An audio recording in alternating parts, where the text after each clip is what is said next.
बैल और ट्रैक्टर की रस्साकशी। चांदपुर गांव में भोलू नाम का एक लड़का रहता था। वो अपने नाम की तरह ही बहुत ही भोला था और सारा दिन गांव में घूमता रहता था। अरे भोलू, कहाँ जा रहा है भाई? काका, मैं गांव के मंदिर जा रहा हूँ। आज वहाँ पर भंडारा है ना, अच्छा स्वादिष्ट प्रसाद मिलेगा। हाँ हाँ, जा भाई, तेरे बिना गए तो भंडारा कैसे पूरा होगा। और भोलू हंसते हुए वहाँ से गांव के मंदिर चला जाता है। मंदिर में पहुँचते ही भोलू की नज़र मंदिर के बाहर बनी नंदी बैल की मूर्ति पर पड़ती है और वो उस मूर्ति के साथ खेलने लगता है। वो खेल खेल में उस मूर्ति के ऊपर बैठ जाता है और उसके सींग पकड़कर बोलने लगता है, अरे अरे, कब से बैठे हो? चलो चलो, उठो उठो उठो उठो ना। तभी मंदिर के पंडित जी बाहर आकर भोलू से कहते हैं, अरे बेटा भोलू, ये तुम क्या कर रहे हो? ये पत्थर के नंदी बैल हैं, ये उठेंगे नहीं। चलो जाओ बेटा, कहीं और जाकर खेलो। पंडित जी की बात सुनकर भोलू बड़ी मासूमियत से कहता है, नहीं नहीं, मुझे पूरा यकीन है पंडित जी, ये नंदी महाराज एक दिन जरूर उठकर चलेंगे, मेरी बात को नजरअंदाज नहीं करेंगे। अब तो ये मेरे दोस्त बन चुके हैं ना। अच्छा बेटा, जैसी प्रभु इच्छा, तुम खेलना चाहते हो तो खेलते रहो। और भोलू वहाँ पर रोज आकर उन नंदी बैल से खेलता रहता है और गांव के सभी लोग उसका मजाक उड़ाते हैं। एक दिन जब भोलू नंदी बैल से खेल रहा था, तभी वहाँ पर विजय नाम का एक लड़का अपना ट्रैक्टर लेकर आता है। वे सभी भोलू का मजाक उड़ाने लगते हैं। पगला भोलू, देखो तो क्या कर रहा है। हाँ हाँ, देखो तो कैसे पत्थर से खेल रहा है। अरे ये तो पागल है, चलो चलो हम लोग ट्रैक्टर की सैर करते हैं। बच्चों को अपना मजाक उड़ाता देखकर भोलू उन बच्चों से कहता है, देख लेना, मेरे नंदी महाराज इस ट्रैक्टर को निकाल कर भगा देंगे। अच्छा, तुम्हारे नंदी बैल उठेंगे, मेरे ट्रैक्टर से रस्साकशी करेंगे। ठीक है भोलू, तो 2 दिन बाद अपने नंदी बैल को लेकर गांव के बाहर मैदान में आ जाना, वहीं पर फैसला हो जाएगा कौन जीतता है, मेरा ट्रैक्टर है तुम्हारे नंदी बैल। और सभी बच्चे हंसते हुए वहाँ से ट्रैक्टर पर चले जाते हैं। बच्चों के जाने के बाद भोलू रोने लगता है और वो नंदी बैल से कहता है, नंदी महाराज उठो ना। ठीक है, अब मैं जा रहा हूँ, अब मैं यहाँ कभी नहीं आऊँगा, आप आएंगे। और ऐसा कहकर भोलू रोता हुआ अपने घर चला जाता है। देखते ही देखते 2 दिन बीत जाते हैं और भोलू मंदिर नहीं जाता है। लेकिन 2 दिन बाद वो गांव के मैदान में जाता है। वहाँ वो देखता है कि विजय ट्रैक्टर लेकर उसका इंतजार कर रहा था। भोलू को अकेला देखकर सभी बच्चे हंसने लगते हैं। लेकिन तभी वहाँ पर अचानक से एक बहुत तगड़ा बैल आ जाता है। लेकिन वो बैल चुपचाप भोलू के पास आकर खड़ा हो जाता है और बड़े ही प्यार से गर्दन हिलाने लगता है। भोलू उसको प्यार करता है और उसे नमस्कार करते हुए कहता है, अरे अरे, मेरे नंदी महाराज आ गए। आओ महाराज आओ, इस ट्रैक्टर को निकालो और फेंक दो बाहर। देखो, मेरे नंदी महाराज आ गए। मैंने कहा था ना। माँ, तुमने देखा ना? देखो देखो, सब लोग देखो।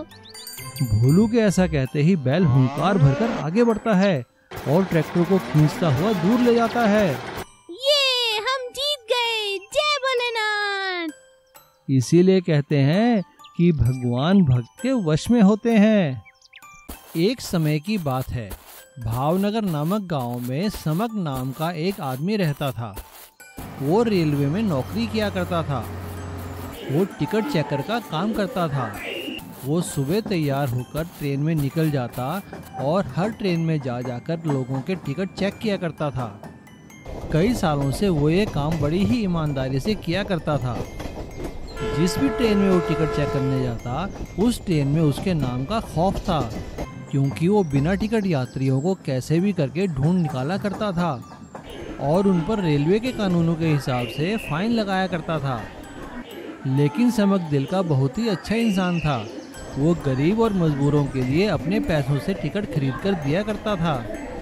भावनगर के पड़ोस के चावनगर गांव में सुनील नाम का एक आदमी रहता था और वो हमेशा ही बिना टिकट ट्रेन में यात्रा किया करता था और अपने गांव के लोगों को बड़े ही शान से बताया करता था।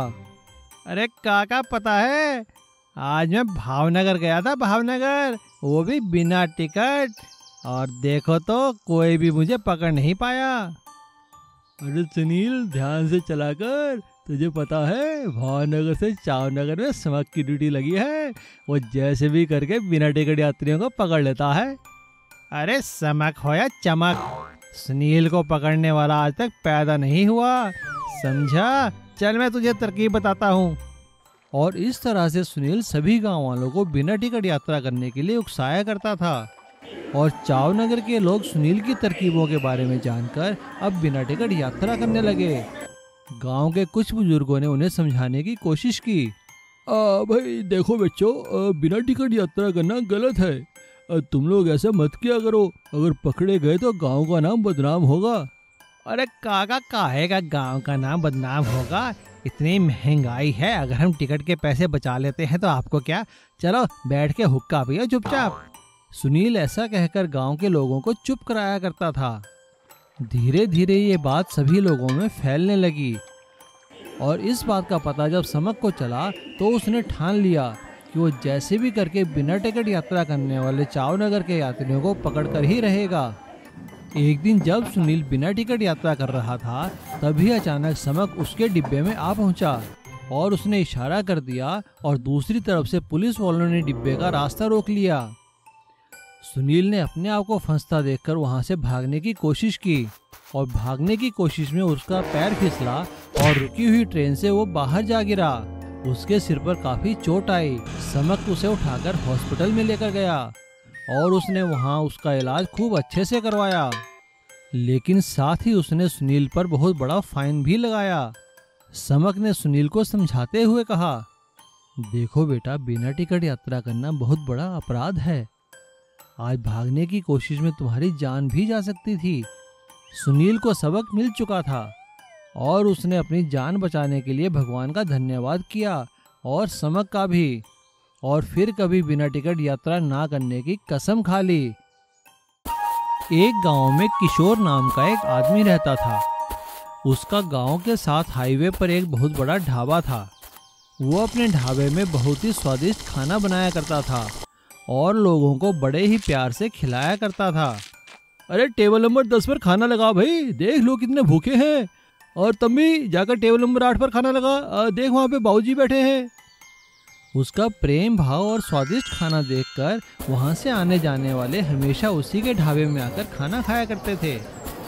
उसके परिवार में उसकी बीवी और उसका एक बेटा था। उसका बेटा बड़ा हो चुका था, परीक्षा पास करने के बाद शहर में पढ़ाई करने के लिए जाना चाहता था, जिसमें काफी पैसे लगने वाले थे। पापा, मुझे इंजीनियरिंग करनी है। हाँ ठीक है बेटा, तो करो। लेकिन पापा, इसकी फीस तो काफी है। अरे तू फिक्र मत कर, पापा सब देख लेंगे। किशोर अगले ही दिन गांव के बैंक में जाकर बैंक मैनेजर से लोन की बात करता है। बैंक मैनेजर किशोर का एजुकेशन लोन पास कर देता है और किशोर पैसे लेकर अपने बेटे को इंजीनियरिंग के लिए शहर भेज देता है। गांव में ही रहने वाला कमल किशोर की तरक्की से बहुत जलता था। ये किशोर न जाने क्या घुट्टी पिलाता है सबको।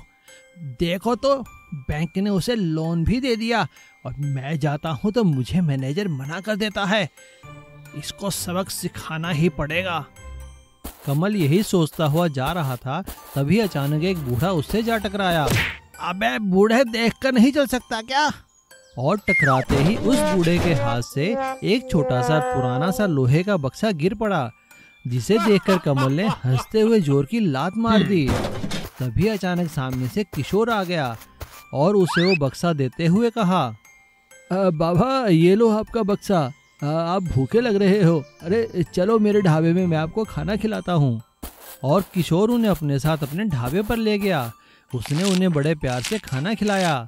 जाते हुए उस बूढ़े ने किशोर से कहा, बेटा मेरे पास तुम्हें देने के लिए कुछ नहीं है, बस ये बक्सा तुम रख लो, ये मुसीबत में तुम्हारी मदद करेगा। और वो किशोर को वो बक्सा देकर चला गया। किशोर ने वो बक्सा संभालकर अपने ढाबे में रख दिया। और इधर कमल ने मौका पाकर एक दिन किशोर के ढाबे और घर पे चोरी की और सारा पैसा सोना चांदी लेकर रफू चक्कर हो गया।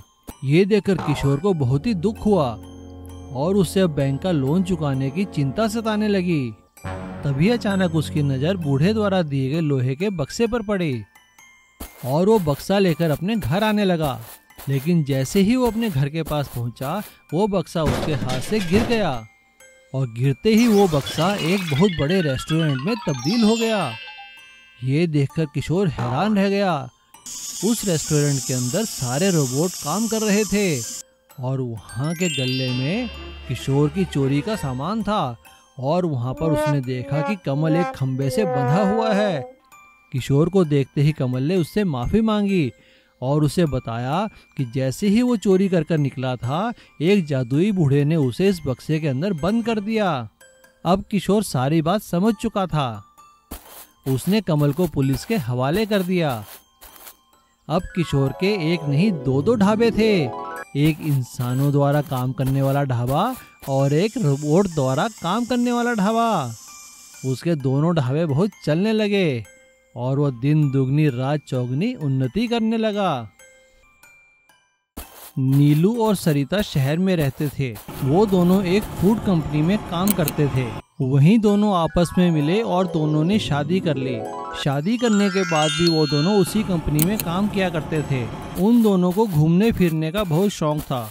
एक साल भी ऐसे ही गर्मियों के दिनों में उन्हें 3-4 दिन की छुट्टियां मिलने वाली थी। तो नीलू के दोस्त ने उससे पूछा, अरे भाई नीलू, क्या प्रोग्राम है तुम्हारा? कहाँ जा रहे हो छुट्टियों में इस बार? अरे हाँ रमेश, इस बार हम कहीं बड़े शहर में नहीं जा रहे। इस बार हम गांव में और एक हेरिटेज वॉक के लिए जंगल में घूमने जा रहे हैं। और छुट्टियां मिलते ही दोनों एक पहाड़ी के क्षेत्र में घूमने के लिए निकल जाते हैं। वो दोनों एक गांव में ठहरते हैं। अगले दिन वो लोग सुबह ही गांव की एक टैक्सी लेकर जंगल में घूमने के लिए निकल जाते हैं। टैक्सी वाला उन्हें पहाड़ के नीचे उतार देता है और कहता है, अरे साहब, आप यहाँ से पैदल जाइए और पहाड़ी के चोटी पर मंदिर है, वहाँ से घूम कर आइए। मैं शाम को आपको यहाँ लेने आ जाऊँगा। अगर कोई दिक्कत हो तो मुझे फोन कर देना। यहाँ पे नेटवर्क की कोई कमी नहीं है। टैक्सी के वहाँ से जाते ही दोनों जंगल में घूमने निकल जाते हैं। जंगल में घूमने के लिए एक साफ सुथरा रास्ता बना हुआ था। दोनों उस रास्ते पर चलते चलते जंगल के मनोहारी दृश्य देखने लगे और ना जाने कब जंगल के बीचों बीच खो गए। उन्हें समय का पता ही नहीं चला। शाम ढलने को थी, तभी हल्की हल्की बारिश होने लगी। वो दोनों एक पेड़ के नीचे बैठ गए। थोड़ी ही देर में बारिश रुक गई, लेकिन तब तक शाम होने लगी थी और वो जंगल के इतने अंदर आ चुके थे कि उन्हें रास्ता कहीं मिल नहीं रहा था। तभी अचानक नीलू की नज़र दूर से एक रोशनी पर पड़ती है। वो उस दिशा में चल पड़ते हैं। वो नजदीक जाकर देखते हैं कि वहाँ एक छोटी सी झोपड़ी बनी थी। दोनों उस झोपड़ी के अंदर जाते हैं तो वहाँ पे एक बूढ़ी औरत बैठी हुई थी। नीलू उस बूढ़ी औरत को नमस्कार करते हुए कहता है, अम्मा जी नमस्कार। हम यहाँ घूमने आए थे लेकिन जंगल में रास्ता खो गए हैं। क्या हमें यहाँ रात भर के लिए आश्रय मिल सकता है? हाँ हाँ बेटा, तुम दोनों बड़े आराम से मेरी झोपड़ी में रह सकते हो। वो बूढ़ी औरत उन लोगों के लिए झोपड़ी के कोने में बिस्तर लगा देती है। तभी सरिता उस बूढ़ी औरत से कहती है, अम्मा बुरा न माने तो बहुत भूख लगी है, क्या कुछ खाने में है? अरे अरे बेटा, इसमें बुरा मानने की क्या बात है। अगर तुम मटन खाते हो तो आज पत्थर पर मैंने मटन पकाया है, आओ खा लो। बूढ़ी औरत की बात सुनकर दोनों खुश हो जाते हैं और मटन का नाम सुनकर तो दोनों की भूख और बढ़ जाती है। तभी बूढ़ी औरत ने चूल्हे के पास पड़ा एक बड़ा सा पत्थर उठाया। पत्थर के नीचे एक और पत्थर था और उसके अंदर मटन पक रहा था। बूढ़ी औरत ने उन्हें पत्थर पर पकाया हुआ मटन खिलाया। वो मटन दोनों को बहुत ही स्वाद लगा। अगली सुबह जब दोनों वहां से जाने लगे तो नीलू ने जाते जाते उस बूढ़ी औरत से पत्थर पर मटन पकाने की रेसिपी सीख ली। नीलू और सरिता ने पत्थर पर मटन पकाने की रेसिपी के बारे में अपनी फूड कंपनी को बताया और उनकी फूड कंपनी ने पत्थर पर मटन को अपनी रेसिपी में रखा, जिससे उनकी बिक्री और बढ़ गई और उस बिक्री में से कुछ हिस्सा नीलू और सरिता को भी मिलने लगा और पत्थर पर मटन पकाने की रेसिपी के कारण दोनों की अच्छी आमदनी होने लगी। और अब दोनों जब भी मौका मिलता उस जंगल में आकर उस बूढ़ी औरत को जरूर मिलते और उनसे पत्थर पर और स्वादिष्ट चीजें बनाने की रेसिपी सीखते।